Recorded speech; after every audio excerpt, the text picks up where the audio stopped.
როგორც თქვით, ამ წლის 1 მაისიდან შეჩერდა სოციალური დახმარების მაძიებელ პირთა შეფასება სოციალური სააგენტოს მიერ.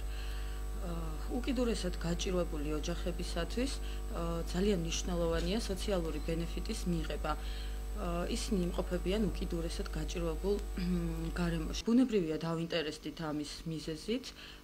ოფიციალური ინფორმაციით მიზეზად სახელდება, რომ მინისტრის მიერ ბრძანება არ არის გამოტანილი, ვინაიდან ცნობილია, რომ შეიცვალა შეფასების კრიტერიუმები და ეს ცვლილება არ არის ჯერ ბრძანებაში ოფიციალურად შეტანილი, თუმცა კულუარული ინფორმაციით შეფასების შეფერხების ზოგადი ჩავართნა გამოიწვია სამინისტროს ბიუჯეტის გარღვევამ.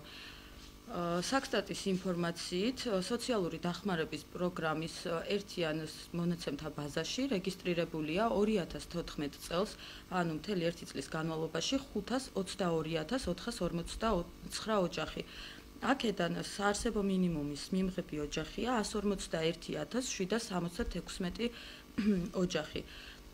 ამ ინფორმაციის დაღწნობით შეგვიძლია ვივარაუდოთ მაღალი ალბათობით, რომ ერთი თვის განმავლობაში მიმართვიანობა შეადგენს 30.000 ოჯახზე მეტს.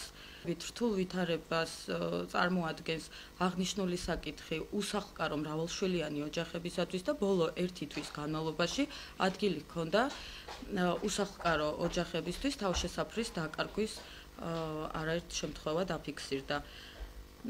ამიტომ მოუწოდებთ ჯანდაცვის სამინისტროს გულისხმიერად მოეკიდოს ჩვენი თანამოქალაქეების უკიდურეს გაჭირვებას და დაუყოვნებლივ მიიღონ რელევანტური ზომები. ჩვენი ორგანიზაცია საქართველოს სოციუმი გამოვხატავთ მსაობას, რომ შევხვდეთ სამინისტროს წარმომადგენლებს შემდგომი ინტერვენციების დაგეგმვის ნაწილში კონსულტაციებისათვის.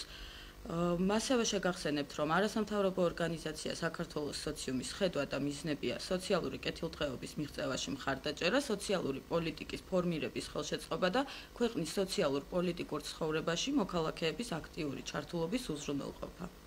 ჩვენ მოხმართ არაერთმა ოჯახმა, რომლებსაც არ აქვთ სოციალურად დაუცველი სტატუსი, მაგრამ ცხოვრება უწევთ უკიდურესად გაჭირვებულ გარემოში.